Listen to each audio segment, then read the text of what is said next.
Many men go fishing all their lives without knowing that it is not fish they are after. Henry David Thoreau.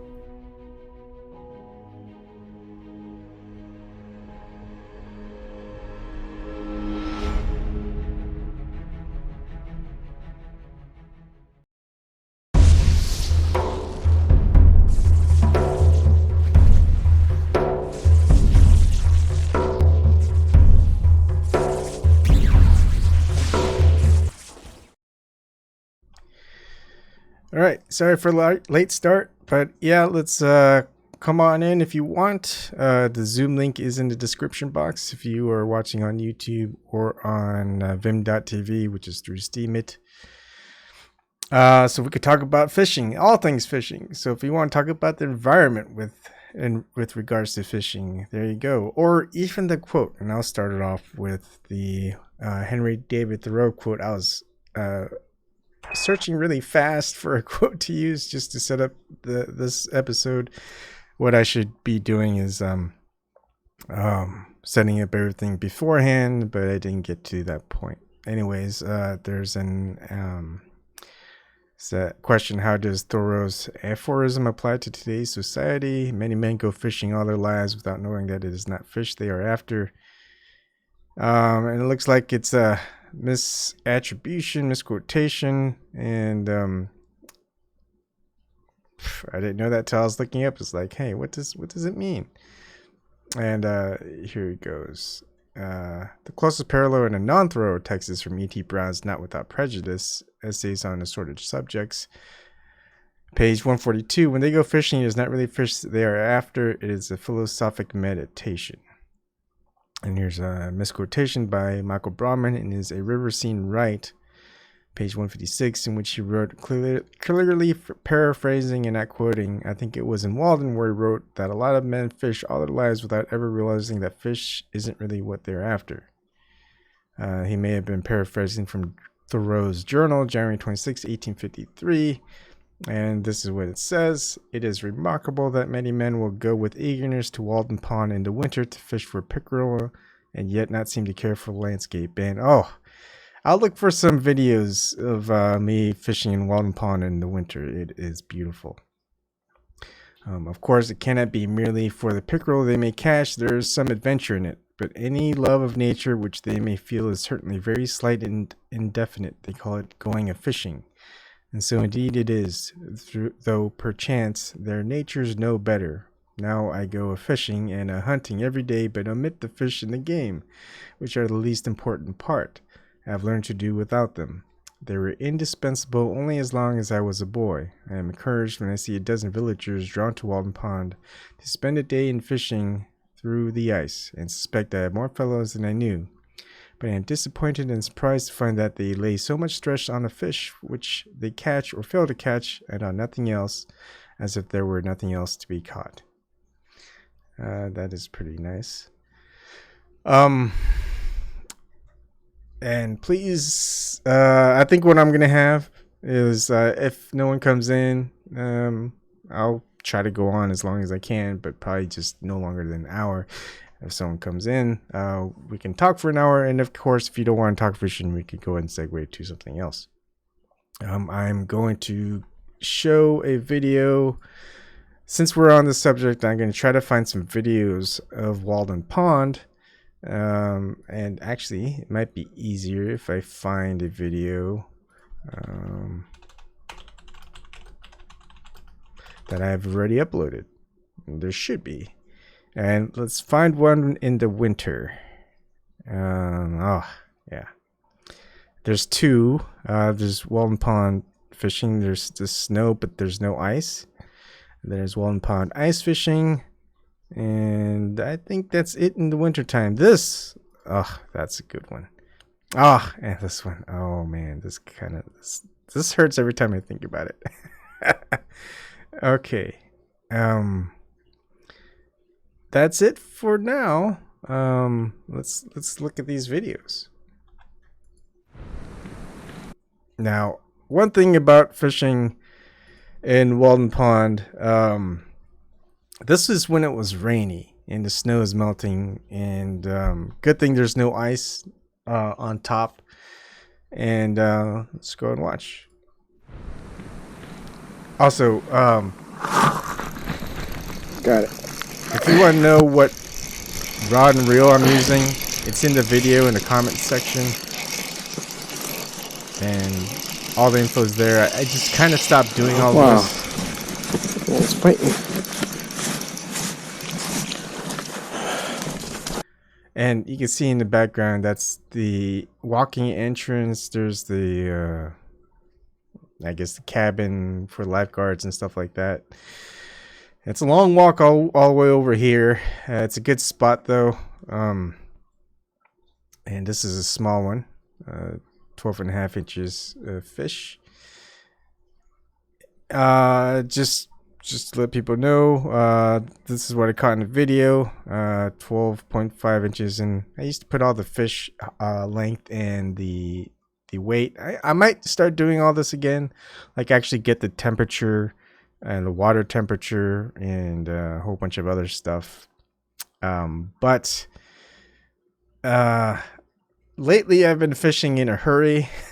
So I don't even get time to set up my cameras the way I want it. And I just put on my GoPro strap and my waterproof camera and just let it go and see if I catch anything while I'm fishing. So hopefully I get more time sometimes to fish and do it a certain way, because I do want to Tankara fish and do a video on that one, fishing for trout. And anyways, let's keep going.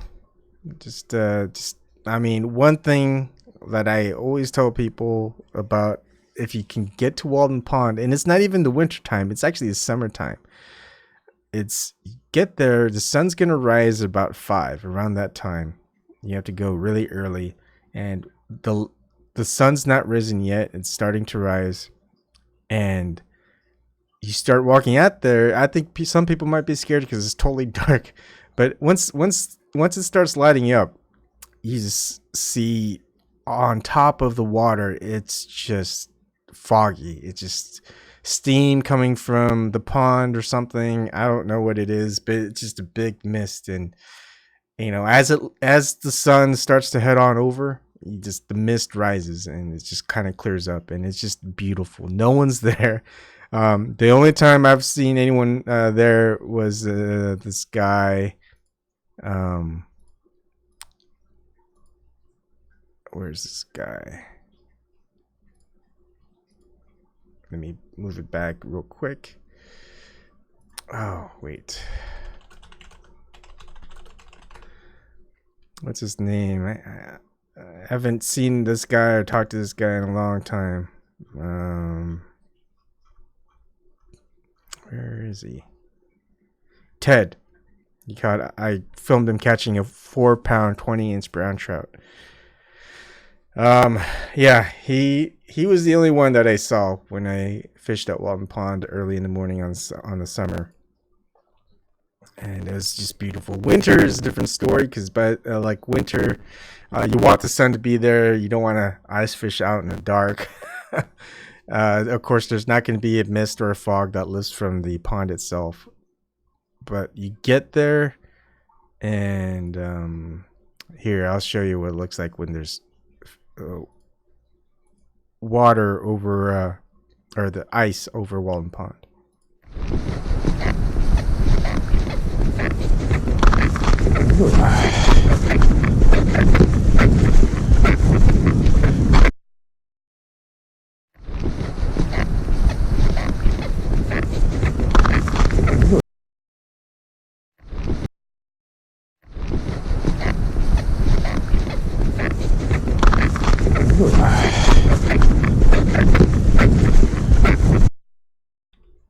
So, I mean, you can see all the footsteps. Sometimes you'll be there and there's no one been there. Those footsteps in the snow, they're gone. It's nice to see someone there out there ice fishing, because then I know that the ice is thick enough and I don't have to just poke holes every few feet just to see how thick the ice is. But it's on a calm, not so windy day after snow and there's ice over it. It's just breathtaking. Like there's I went ice fishing with my daughter, and I'll see if I could find a video of that. But basically, when she was younger and she went with me, she thought going ice fishing was playing in the snow, building snowmen, and making snow angels and things like that, because that's what we did. I taught her a little bit of ice fishing, and she got bored after a while, and so she just started to play out in the snow. And so yeah, we just enjoyed playing out in the snow and the ice at Walden Pond. So I'll play a little bit more of this.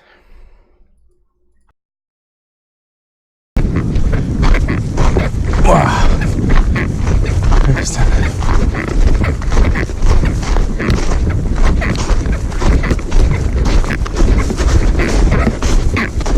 Wow. Some deep snow.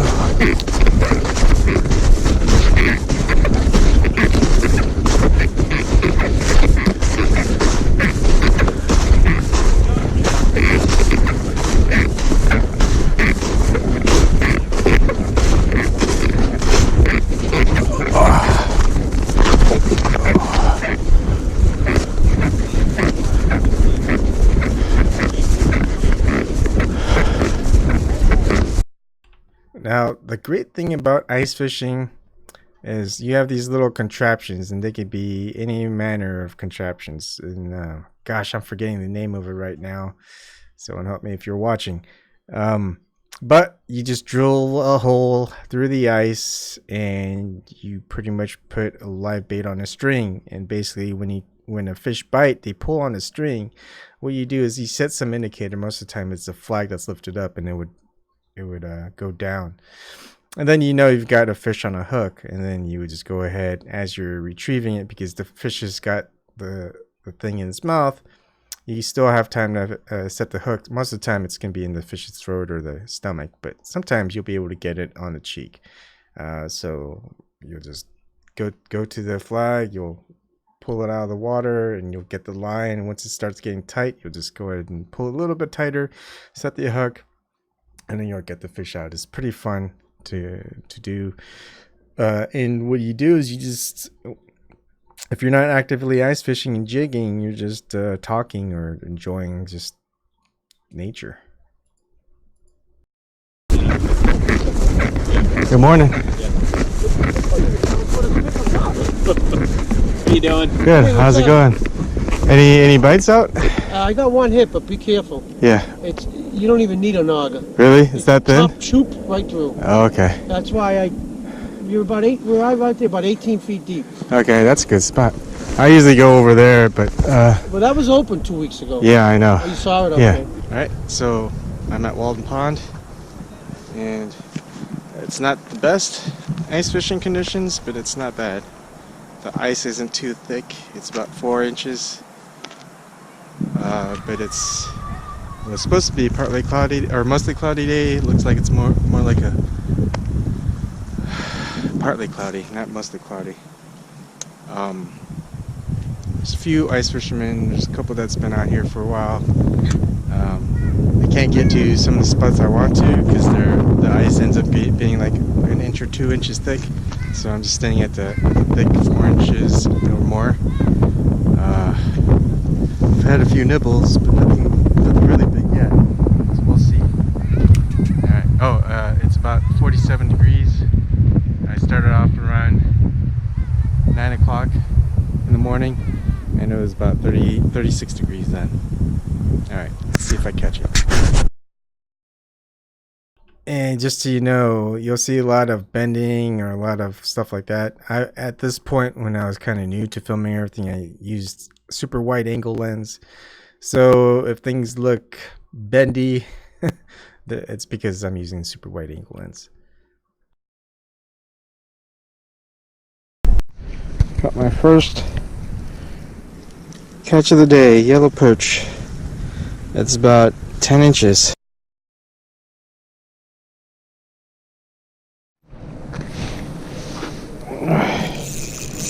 I think I got one.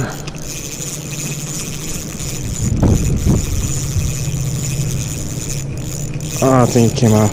Nope, still on. Ooh, that's a little one. It's not worth it. I'm gonna let this guy go.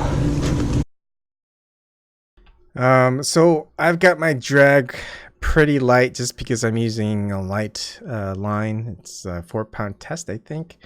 And if you pull too hard, you can break your line because the ice can accumulate on your line, your fishing line. And sometimes the edges of the hole can get icy and sharp. And yeah, you don't want to have your reel too tight, so I have it pretty loose. Whichever way works for you, really. That's all that really matters. All right, you're lucky, buddy. I'm letting you go. Oh yeah. All right, let's go. All right, you're not gonna shake it off. Oh yeah. All right. Oh, you got my worm. All right, that's fine. There you go. You got some dinner, lunch. All right, so there's that one. Here's one that I lost, and this is gonna be in full motion. Someone else was filming this while I was fishing. Oops. And so it's not in great quality. I dove onto the ice and reached my hand in freezing cold water just to get that trout. What had happened, and I'll just show you. Oh yeah. So Sean. Oh my goodness. Oh. Get it in, homie. Oh gosh. Don't lose it.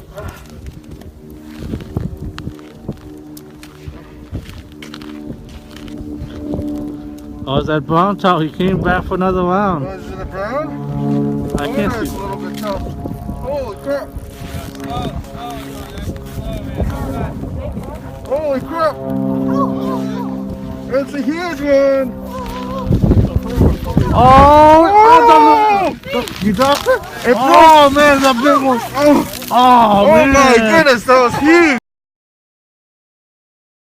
Oh man, so that was Bill that was filming it. Kathy B, I'll see you later. You should go ice fishing. If you live near me, I'd take you ice fishing.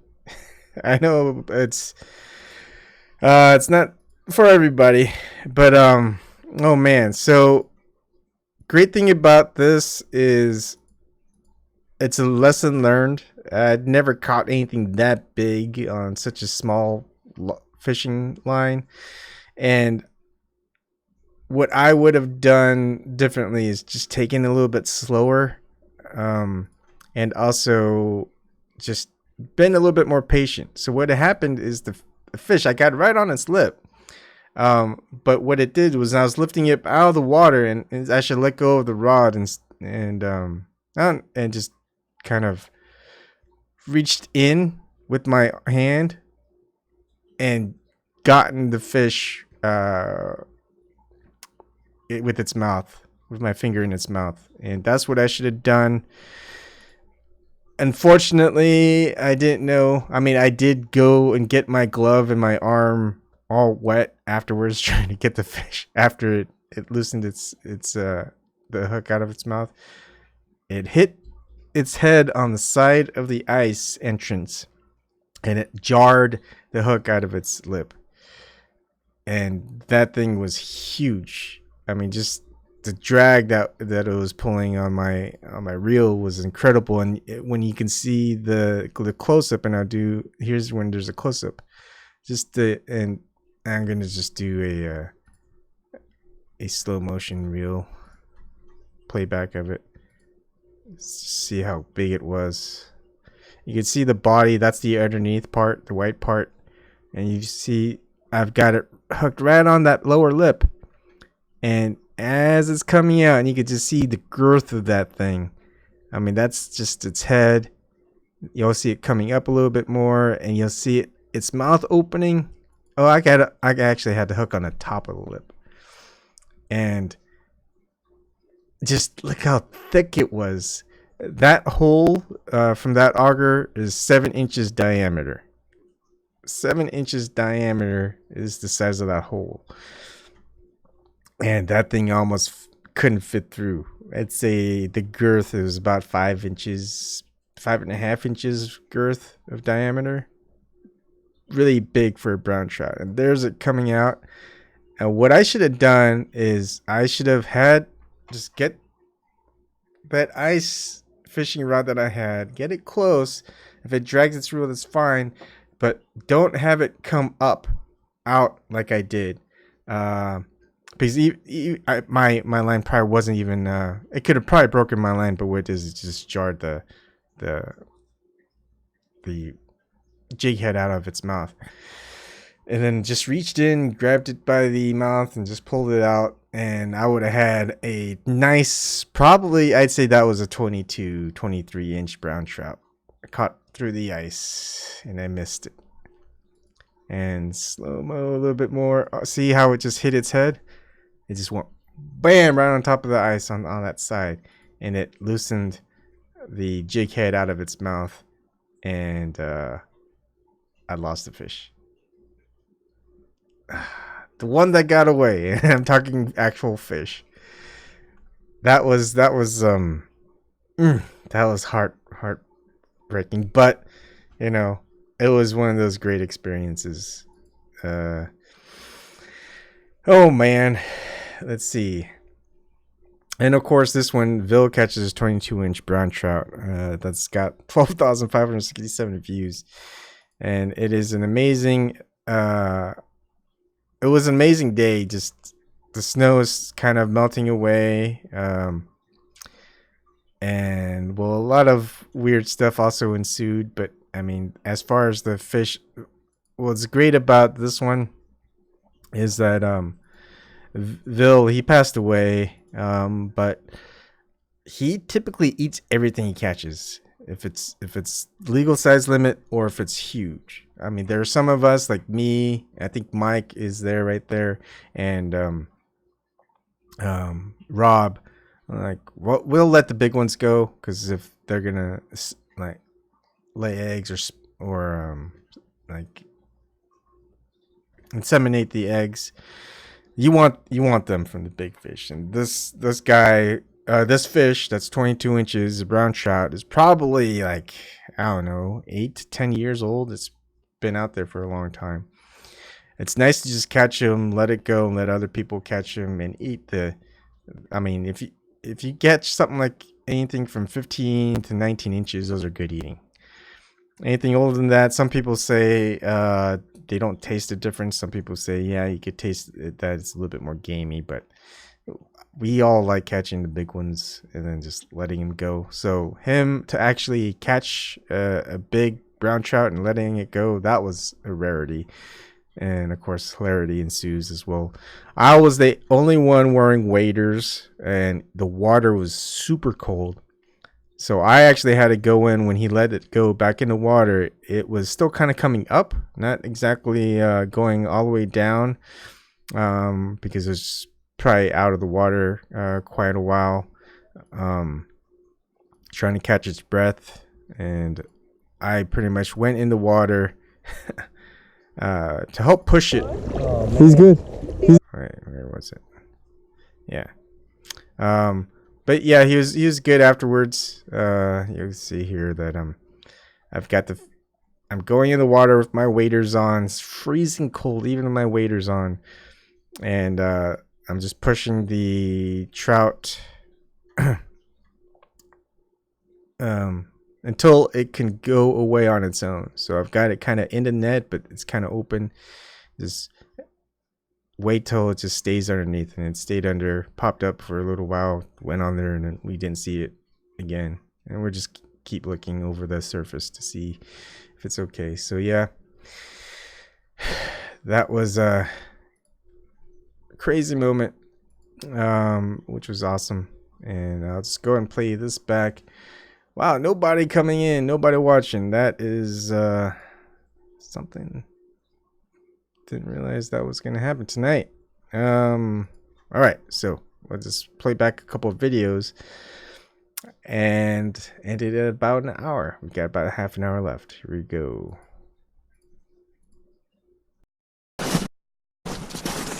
Wow, that's a pretty one. All right.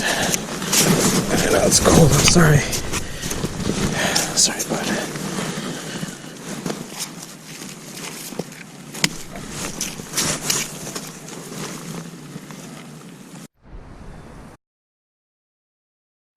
So some of you are going, man, that's brutal. So the most humane way to kill a fish is called ikejime. It's a Japanese method. So what you do, and you'll find this in many sites, official sites even. So what you want to do is you want to bap it really hard over the head, and I've got a fish bat. You can use a rock. Some people use a heavy stick. So bop it right over the head, and after it's done, you want to get a pike, or something that's like a fashioned with a long nail. And what you do is you skewer the top of the head and get it between the brain. And then once you do that, you also want to go in and get the I forgot what you call it. But if you go to a site called ikejime, you can actually see the different types of fish and how to humanely kill it. And I'm just going to show you now. And what's great about this site is it has all sorts of fish. So let's do North America, water, freshwater. It doesn't matter, East Coast, West Coast, and select fish group, salmonids, which is trout. We'll go with trout, rainbow trout. It's got a really good showing you exactly where to skewer where the brain stem is. Firm knock to the head before being placed in the ice slurry after bleeding. So what's great is you can see the X-ray version of it.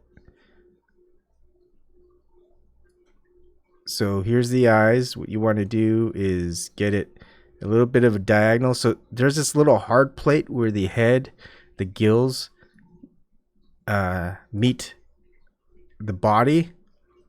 So that's where you want to angle it that way, downward. So 45-degree angle from that little where the head meets the body. That's where the brain is going to be. That's where you want to kill it. And then over here, you see this part, the skeleton, the body skeleton. You want to also get that pike into that area. So what I would typically do is I would spike it here, and then I would move over and spike it between the head and hit that part. Or what I typically do is I'll get it between the eyes, going straight that way where you get the brain, and then go a little bit lower and you'll see the fish twitching. And that, I mean, after this, the fish is dead. All I do when I get this part is to stop it from twitching. So what's great is it tells you everything you need to know on ikejime.com. And different types of fish. Some fish you want to skewer twice with the pike. And I think, let's see, if we talk about bass, not that I'll eat bass, but if you notice, I think when the bass, it shows lateral and dorsal. There's certain fish, I think it's I know it's mostly salt water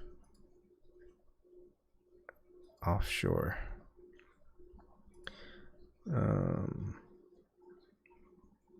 Let's say bluefish.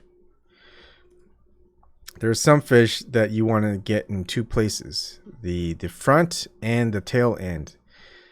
I can't find them right now, but maybe I will. Let's see. Tuna, maybe. Let's see if a bonito, we gotta do it twice. No. Anyways, there are certain fish you want to get not just the brain, but also in the back where you get the, I don't know what you call it. Kathy B, 1991 Mother's Day. My eldest son and me spent the day fishing. We good yellow perch. Oh, that's good. Yellow perch. Yes, quick kill is best. Yep. So that's the method that I use to kill the fish. I lost that bat that I used in the video, but I got another one, and I used the same pike. I've lost that pike too and got another pike, so I use the same thing. It's just the quickest way to kill it and the most humane. So just something else to know. What, you just catch and release them? No, they stock them. I catch to eat. Unless it's too small, then I'll release.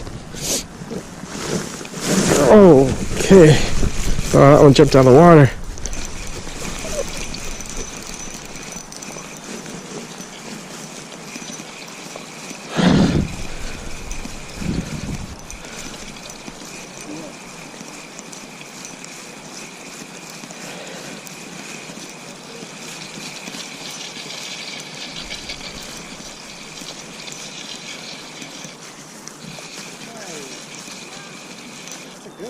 Yeah. Holy cow. Double trout? Yep, rainbow. Good job. Hold over. Ooh, that's a good sized one. Yeah.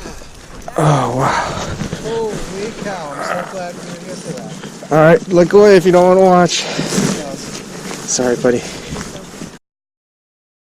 Alright, so that's the pike tool that I used, and that's the bat.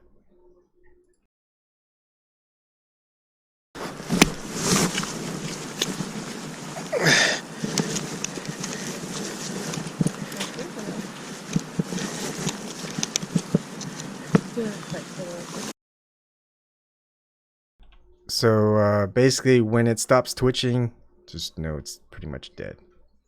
And it's usually a second or two. Sometimes I'm just there, even though it's dead, I'm still skewering it with a pike just to make sure it's dead. And then I rinse it in the water and I put it in my cooler that's full of ice. There we go.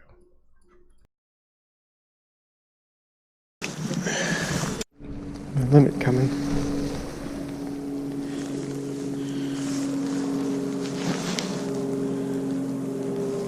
It's nibbling.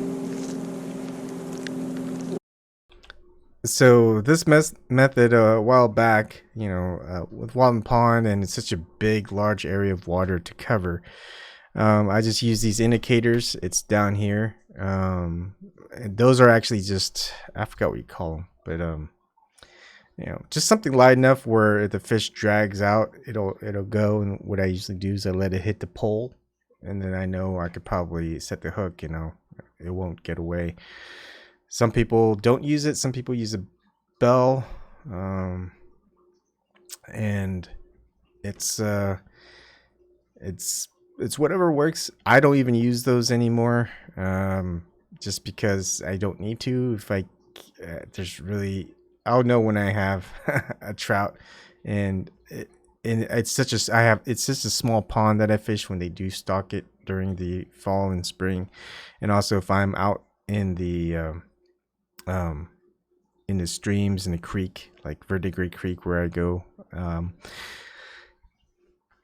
I just use one reel really, because it's just so easy to catch them that if I do a two pole setup, it's just more time. I won't even be able to set the second pull up before I catch a trout. So let's just say it's not even worth it. What else can I say? All right, so you can watch me. I'm a little bit patient, and I got so good at this that depending on how that indicator went up and down, I'll know if I caught a yellow perch or a trout just because I fished that way for quite a while. It's not like a long while, maybe 1 to 2 years.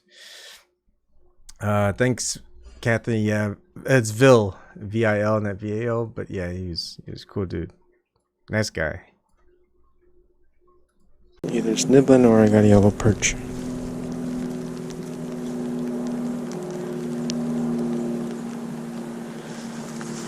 We'll just wait and see. And again, you could see that it's raining. Snow's still out there. It's pretty cold, especially when it rains. So I was well prepared when I lived in Massachusetts to fish over on one pond.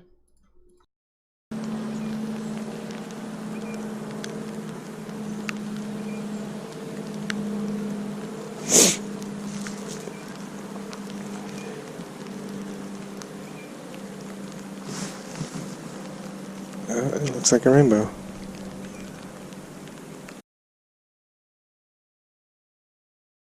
And again, like how many people would know it's a rainbow or yellow perch? Like I just knew it was a rainbow just the way that it was pulling on that pole and the indicator moving. The other thing that I wanted to say, which I can't remember now, maybe I'll remember it again. But anyways, keep it going. I'm sorry, keep interrupting.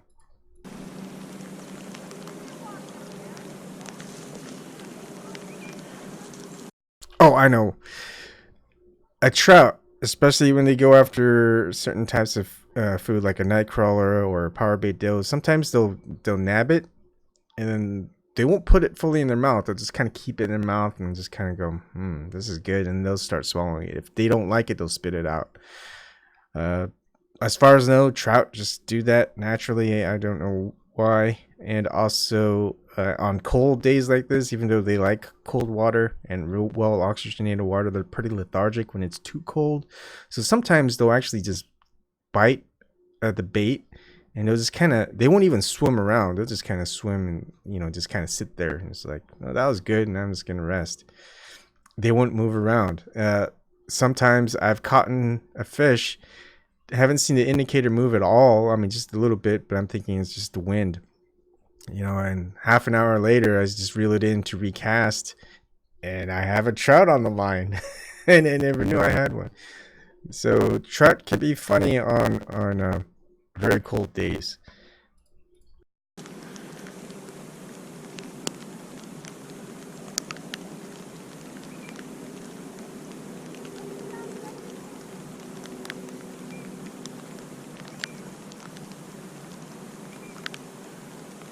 It's really odd.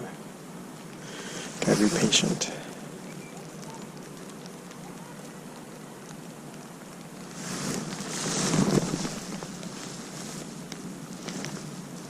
Okay, it's got it. Now I'm gonna set the hook.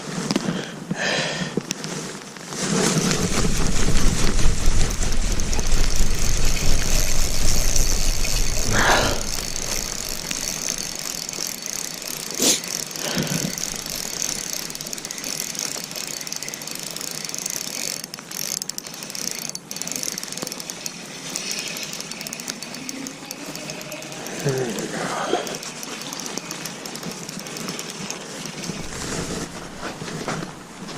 Sorry, buddy. Just so you know, it's been rainy all day, and then not raining. It was snowing, now it's not snowing. It's still raining though. Got my limit. See you guys later. And the limit in Massachusetts is 3 trout per day, and in Nebraska it's 5. As far as in 2019. I don't know if Massachusetts changed at all this year in 2019, but I assume it's still 3. Back then it was 3, and Nebraska is 5. So when you watch some of my videos, you'll see me catching 5 trout, unless I catch more and I put some of them back. And usually I will put a lot of the smaller ones back just because I can catch more. And sometimes I will, if I do catch 2 trout that's bigger than 16 inches, you have to put one back. So in Nebraska, you can only take home one trout that's over 16 inches, and your limit is 5.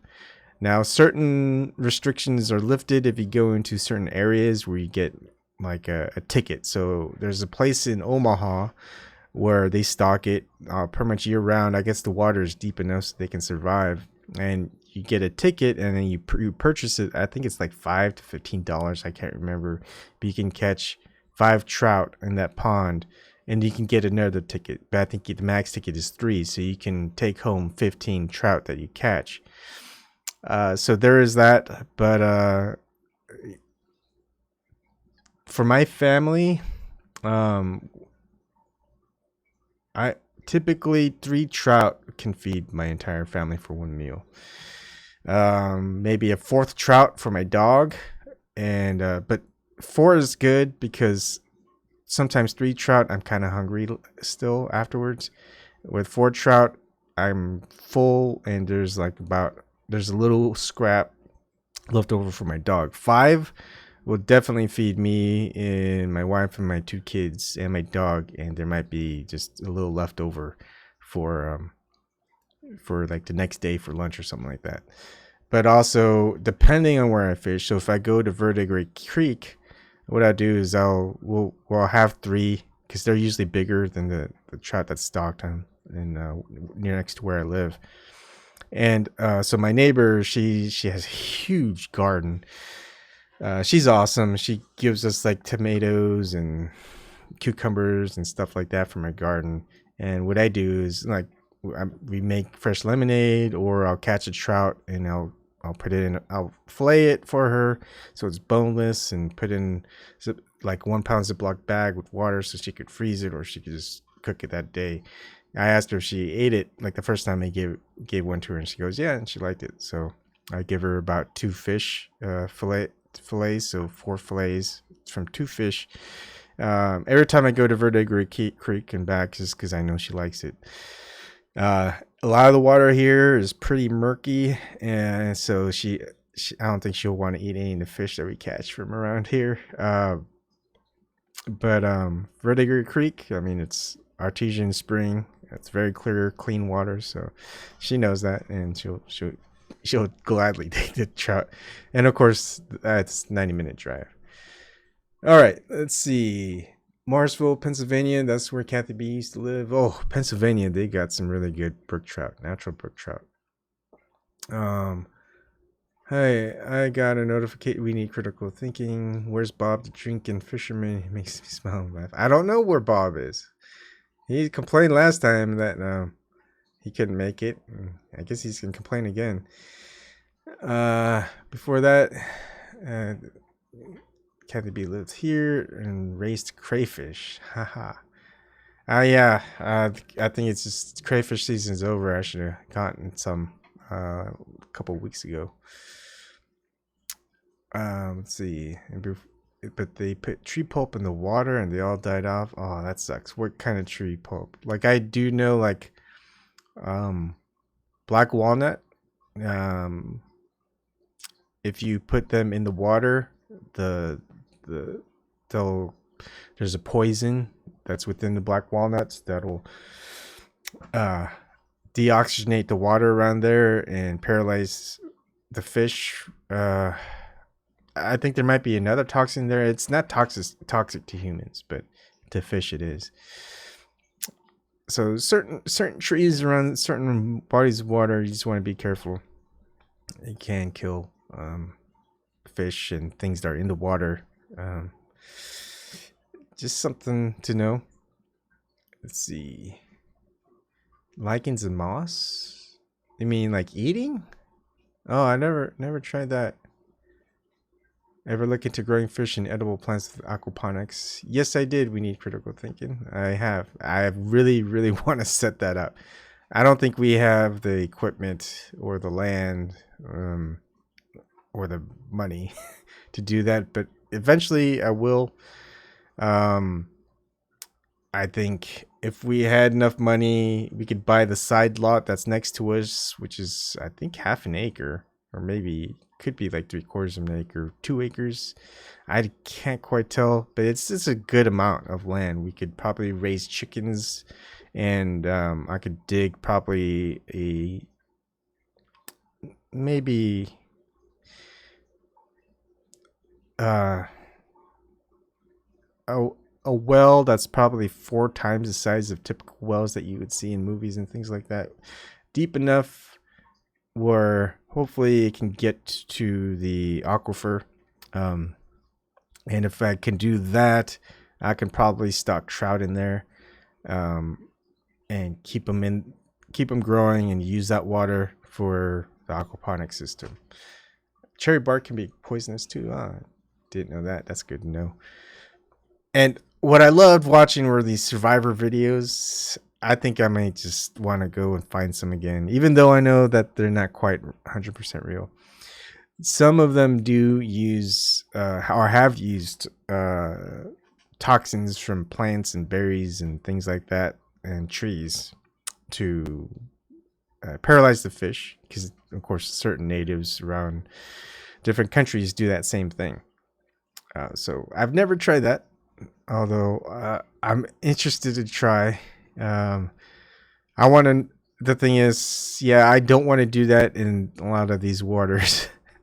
It would be like something to try out, I guess, if I was in survival mode. I mean, if I did in this local pond, people, and I can paralyze 20 fish, it's like, well, I can only take home 5. If no one's around, I just killed 15 fish. Also, like, if I want to do it in like the creek that's spring fed, it's like, oh man, it's such a beautiful clear pond. Why do I want to put like stuff that stains it and can kill off the fish? And yeah, it's just those things. It's like using a net for fishing, or a gill net and stuff. Effective, yes, but more than you're legally carried to take. Plus, it's just, I also would not want to fillet 20 trout in one day. 5 is a lot. 3 is okay. 5 is a lot. It gets to be a hassle. But yeah, just filleting fish. It just, even though it's quick, it's just messy and a bit time consuming. And with kids, it's all right. It is almost 15 minutes. I'll go for another 10 minutes if no one shows up. Meanwhile, I'll find some more videos of mine that I can play back. And let's go looking. Did I play all these? Pretty much, yeah. There is another one where I went fishing with my daughter. I wonder if I can find it. I mean, my daughter's in a couple of these videos. But there's one when I go fishing with my daughter, and it's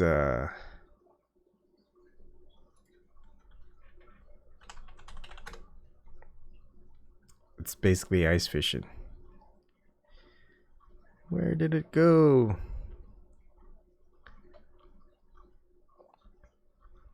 Ice fishing.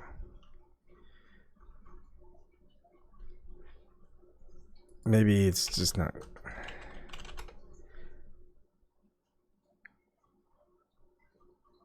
Let's see. Oh, why is it doing that? I want to find from my videos.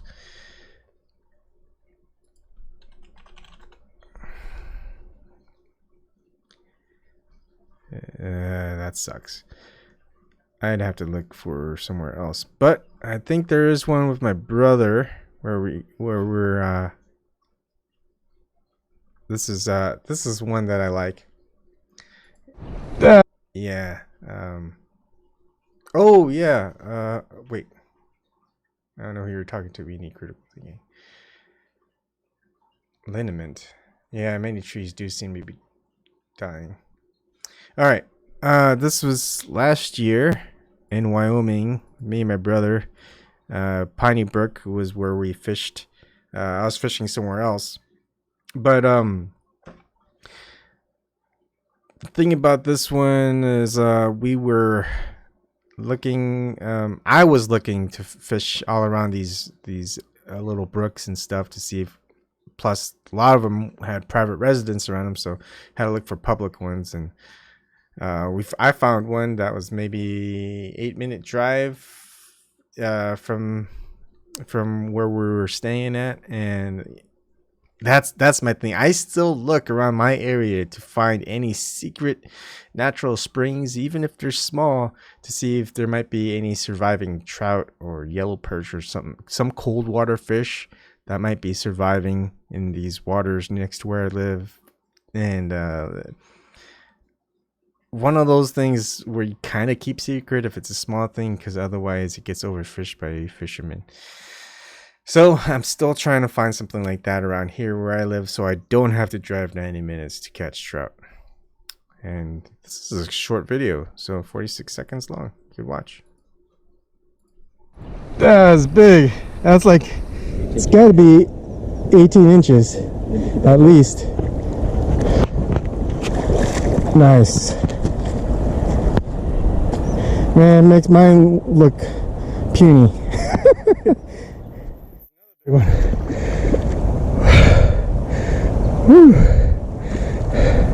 Man, they're big. So I'm out of breath because I pretty much sprinted from where I was fishing, which is like 100 yards away, just so I could get my brother to film it. That's like that last fish that he caught. I wasn't there to catch it on video, but on this one I was heading back, and he said he caught another one, so I ran back, and I actually got this part. So that's why I don't have that many videos. And he caught I think he caught 4, and we took home 2 of his and just 1 of mine, and he let the other 2 go. My mother was like, let's eat all of them. It's like, no, we're not gonna be able to eat all of them. So but I mean, he just knew over these trees on the far side there's just gonna be a good spot, and that's where you catching them. And they're big over here. Yeah, you can let them go. I think the ones we got are good enough. 이건 놔둘 거다. 이거도 크다 봐라. 가져와 놔두라. 가져와서 한 3개는 먹어야지. 이 가져가자. 그래, 원모트 가져가자. 되게 됐다. 3개면 된다. 3개 가져가자. Alright.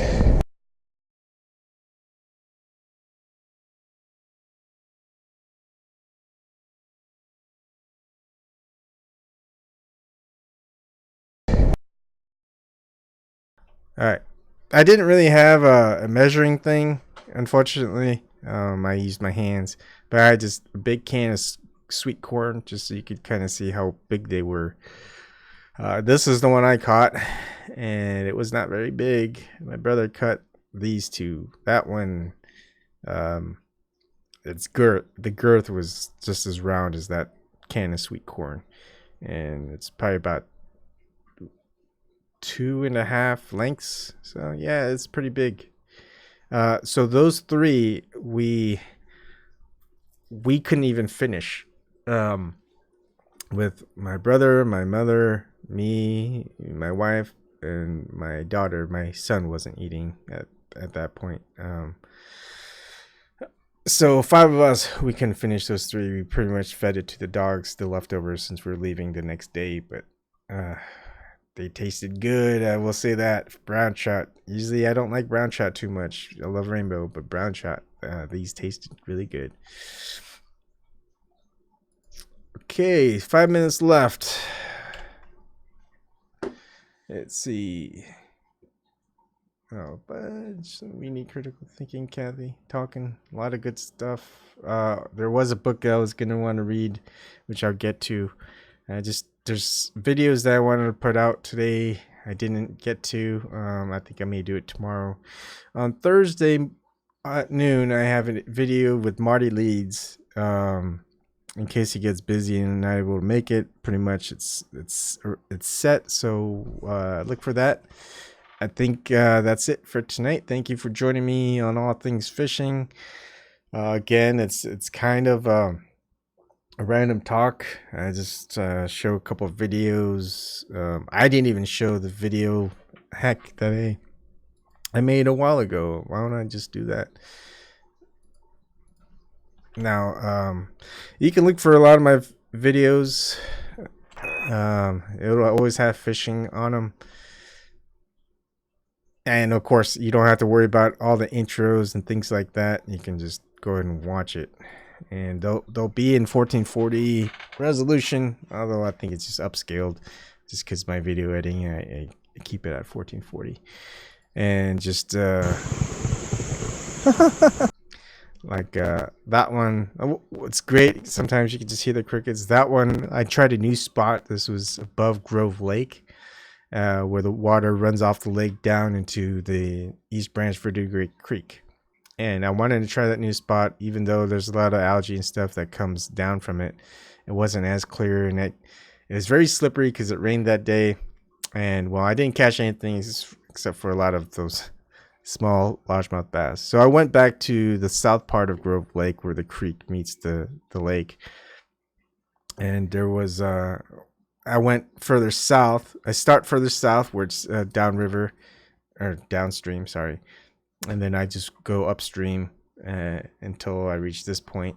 And this point has a pretty large wide area. There's no one there today, or not today, that day. And so if you're fly fishing, I mean, that's perfect because you won't get in other people's way. They won't get in your way. And the thing is, if you're going to fish, because they're kind of they're at the bottom and they have a little bit of underwater footage. As you can see here, you can see on the bottom left, you'll see one of the trout. And I think that's a brown trout. That's not a rainbow trout. That's a brown trout just hanging out. There's a couple of rainbows behind it. You can tell it by the spots. So you'll see it coming across again. You can see those, if there's spots on a trout, it's going to be a brown trout or a brook trout. And here there aren't any brook trout. There are brown trout. So it's kind of nice to be able to get some underwater. And of course, this part of the stream is still pretty fast and you get a lot of debris, so it's not crystal clear. I think I want to go back someday to catch more trout and put the underwater footage in that new spot where you can actually see bubbles coming out from where the spring is going. So, and I'll be using Tenkara rods, so it's gonna be the Tenkara rod challenge. If I can find my fly fishing rod that my brother gave me, I might use that. But otherwise, you can see there were, I'd say, at least 7 or 8 trout that were there. They weren't that big though, and they're just waiting to see what they could the stream is going to take towards them for food. I've tried. I mean, I could see them, but they were spooked. They saw me, and so they weren't biting at anything I threw at their way, whether it was nightcrawler or worm, nightcrawler or flies or power bait doe or whatever. So I went to a new spot, and this is my new favorite spot. The water is so clear, I could see the trout from above. The current of the stream isn't that strong. And so you won't see too many debris, and so the fish are just going to be waiting and just seeing all the stuff that's coming down, and they're going to have time to see something, and they'll get it. So I got trout really fast from here, and it was pretty fun. And this is where I'm going to do the Tenkara rod. There's so many bushes around that a fly fishing rod would work. You just won't cast it very far. A Tenkara rod would be perfect here. So that's what I want to use when I come here next time. Like the one thing is like using my method here with the worm, having it drift on a spinning rod. It's just a little bit too easy. I mean, I caught these fish probably within 15 minutes. It was that quick because it was getting late and I needed to pick up my daughter, so I had to leave. But I mean, it was really quick catching the fish from here, and pretty much every time I go down to Verdigris Creek, I'm always at a different spot because I want to try out different spots. I think I may even go way further south or something like that. And see how that goes. So we'll see. It's something I just love exploring. That's part of the fun. Okay, everybody. Thank you for stopping by. And yeah, it's just kind of a one-off, right? Just talking about a topic that, well, I enjoy, and that's about it. I guess that's a rarity, huh? Because I don't seem to do that as much anymore. A lot more important stuff coming. You may not like it, and again, that's probably why I don't get a lot of viewers. I talk about stuff that people don't like talking about. Okay, I'll see you guys another night. Thanks for stopping by.